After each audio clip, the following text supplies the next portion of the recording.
So here it is, the Land Rover Defender, an automotive icon for over 73 years, and still it inspires us to explore to this day.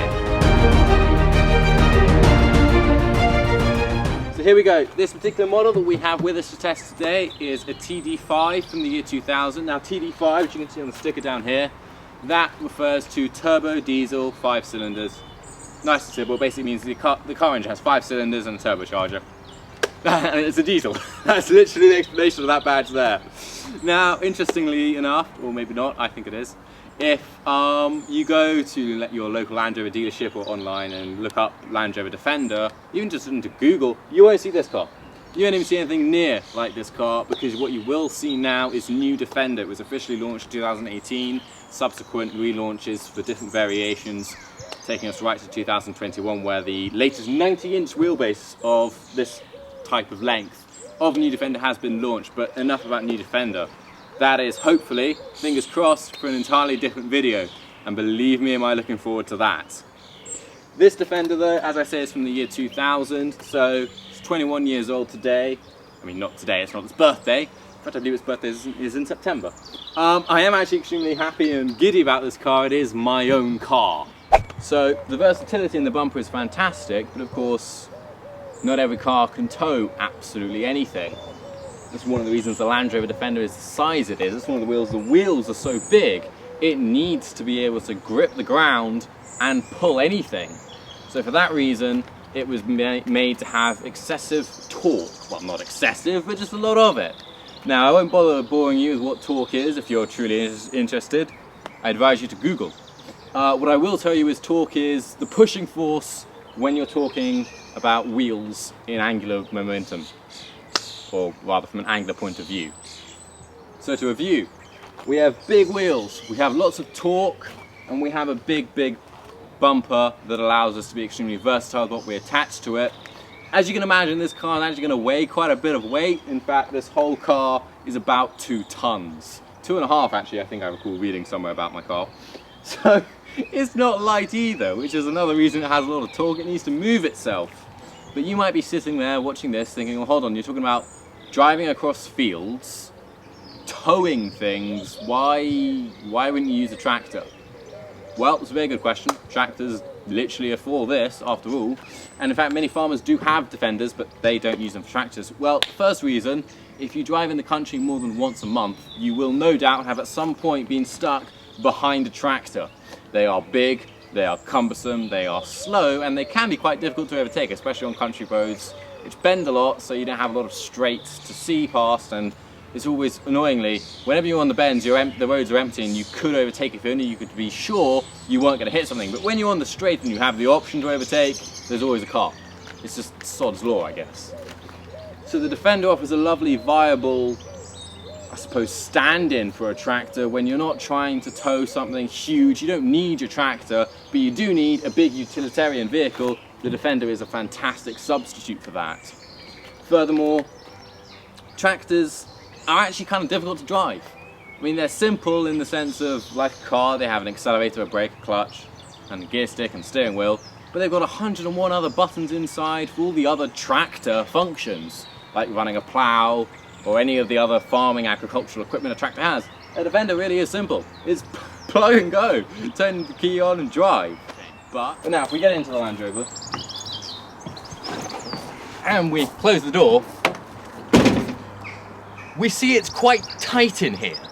Now, I don't know if you can see from the angle, but to sit comfortably with my arms out, my arm is actually out of the window of this car because it is very utilitarian in the sense that there's no wasted space. There's the door and immediately the seat. I mean, if we just open up the door back up here and the camera comes over here, you'll see, here's the side of the car, there's the door seal, there's the latch, and here's the seat. There's nothing. So when we close the door, you're very immediately in the driving seat. Now, another fact, this steering wheel is fixed. It doesn't move. Most cars, you can adjust it up, down, pull it out toward or push it into you. This is fixed. This is ergonomics and a bit of a failure on Land Rover's part because it means the car can't be I suppose the word is adjusted to everybody that might want to drive it. But shockingly, this isn't much of a problem. I was 18 when I got this car. I was extremely lucky. But as Aaron and Alfred can attest, I was tiny. I didn't grow for a really long time.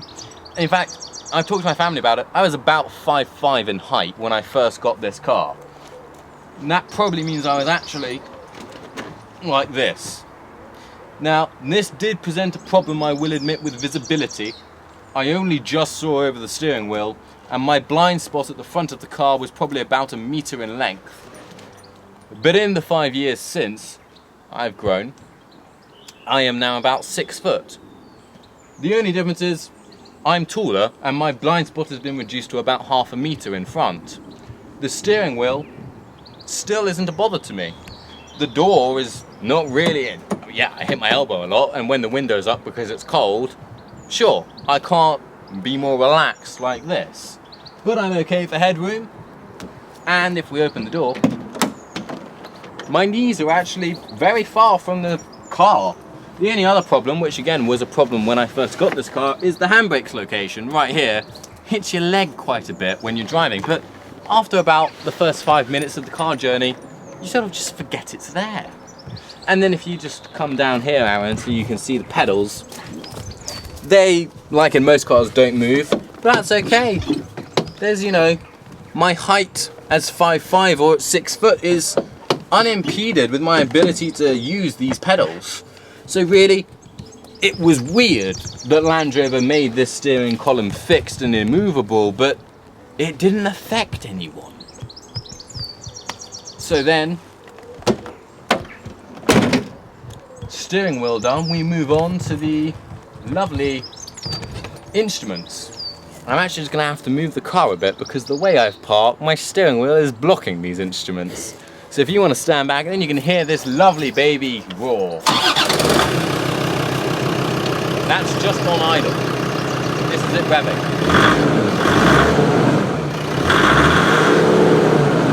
She can get kind of loud. If we just drive forward an inch, there we go. And now we have a clear view in the cabin. I'll kill the engine for the noise. We have a clear view in the cabin of our instrument panel. There we go.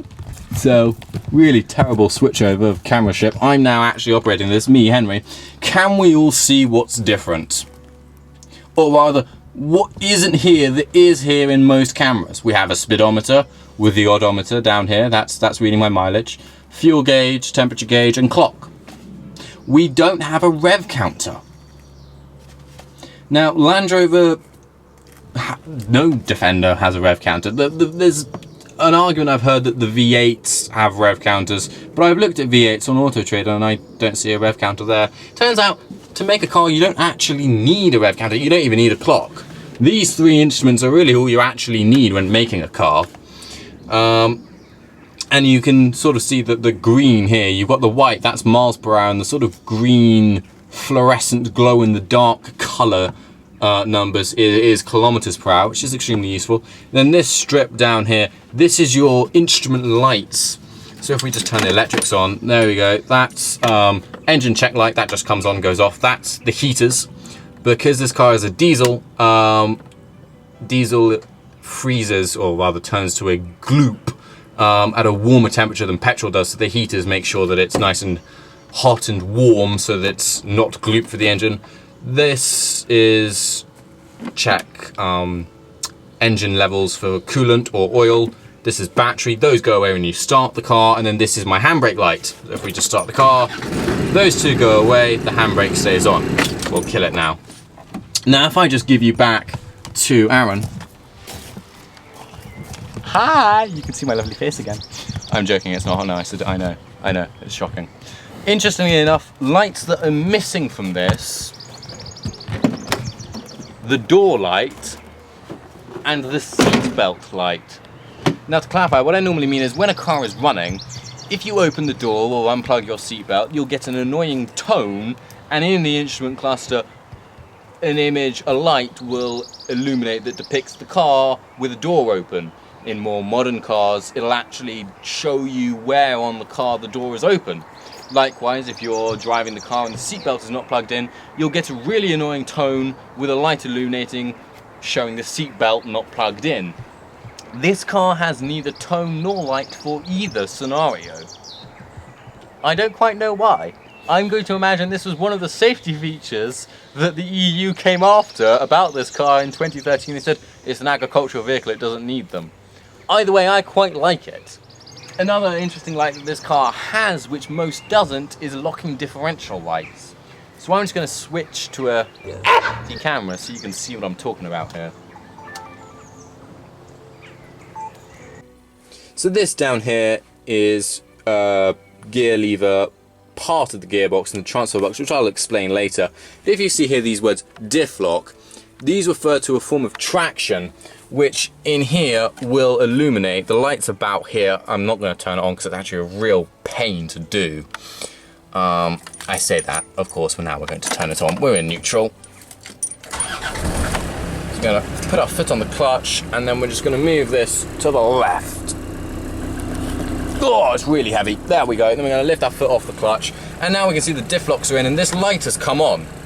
This light right here that I'm going to have to zoom out for it to focus properly. And this light essentially means the diff lock is on, and don't drive this car if the wheels have any form of traction, because to do so will break the car significantly. So we're going to turn those off now. Otherwise we're going to be in serious trouble and we try and drive away. See, it's actually really difficult to do. I'm going to zoom out fully. The light has gone from the car, but it's really always a good practice. I'm going to have to put this camera down now. It's really good practice to make sure that this is in the right position before driving, or else you're really going to damage the car driving with your diff locks on. And we will go back to Aaron, who has been filming me throughout all of this, so hi.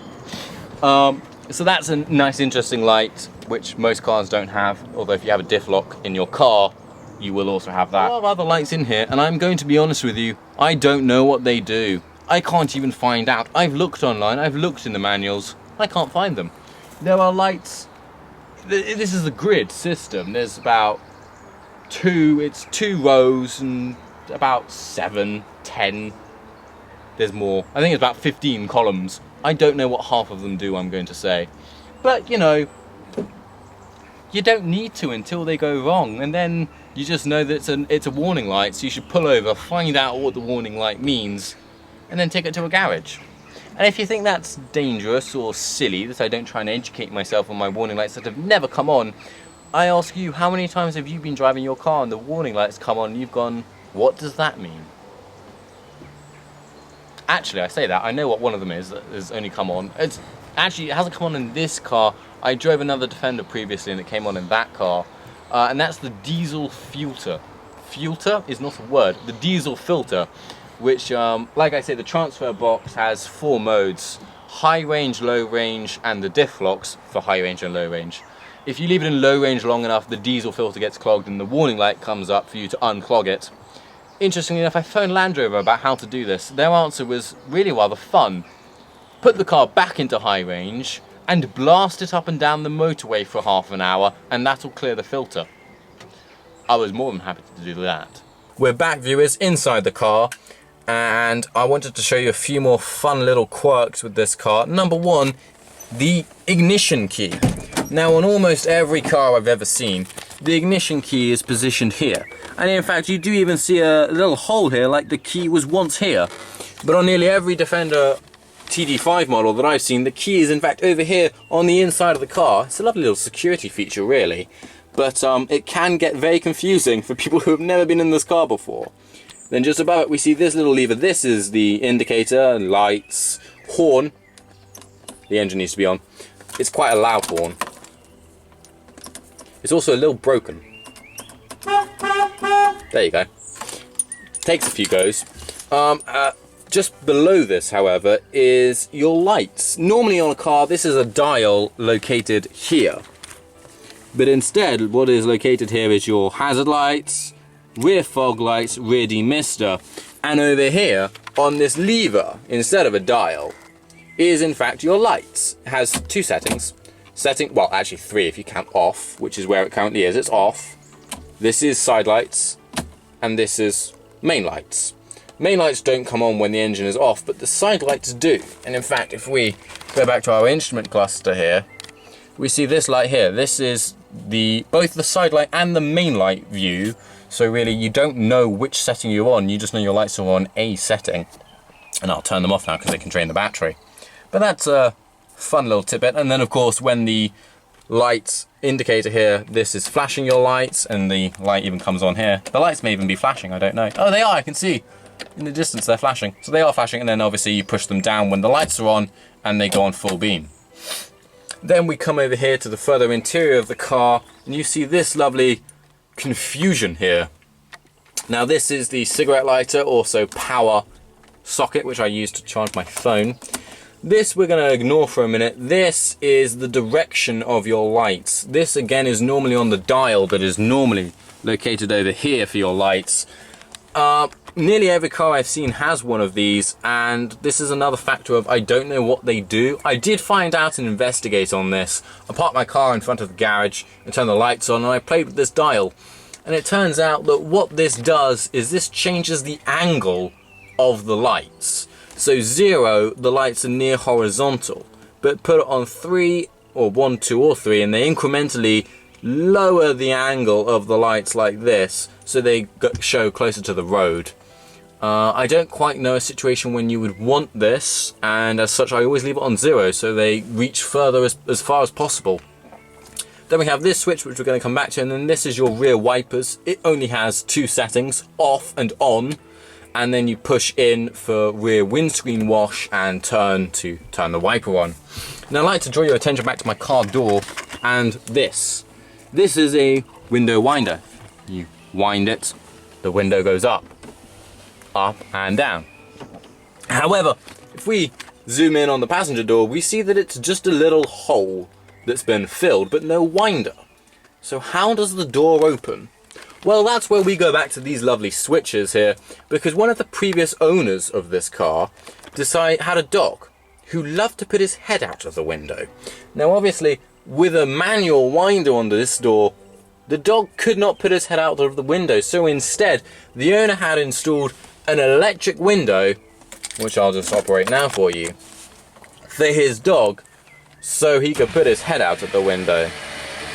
And there goes the window. It's a rather loud electric motor, I'll admit, and for some reason whoever he had installed this also installed the switch for my window, except my window is still manually powered. So I'm pressing the switch for up and nothing's happening because the window is manual. So a really interesting and pointless switch there for you. And that concludes the handheld by me filming. And we're going to hop back now to you, who's been watching me all along. You poor, poor soul. That does somewhat conclude this video. For now, I thank you very much for watching. Aaron is going to join me at the front to also thank you for watching. And we are going to say goodnight. Of course, this is the internet. You can be watching this in the morning, at which point saying goodnight is a bit weird. Yeah. So instead we'll just say goodbye, and please stay tuned. Follow our Instagram as our primary social media, where we are also on Facebook, and we will definitely be dropping promotional information, a bit of backstage filming, behind the scenes type of scenarios. And don't worry, there is a very funny gag reel currently in production that we will release after we have a couple more episodes under our belt to our YouTube channel, which at the very least will have you laughing at us, if not with us. Anything else to add? I think that's covered it all off nicely. Well then, Aaron, I told you I'd get him in front of the camera at least one more time. Here he is. Thank you very much. And thank you very much for watching. Goodbye. Goodbye.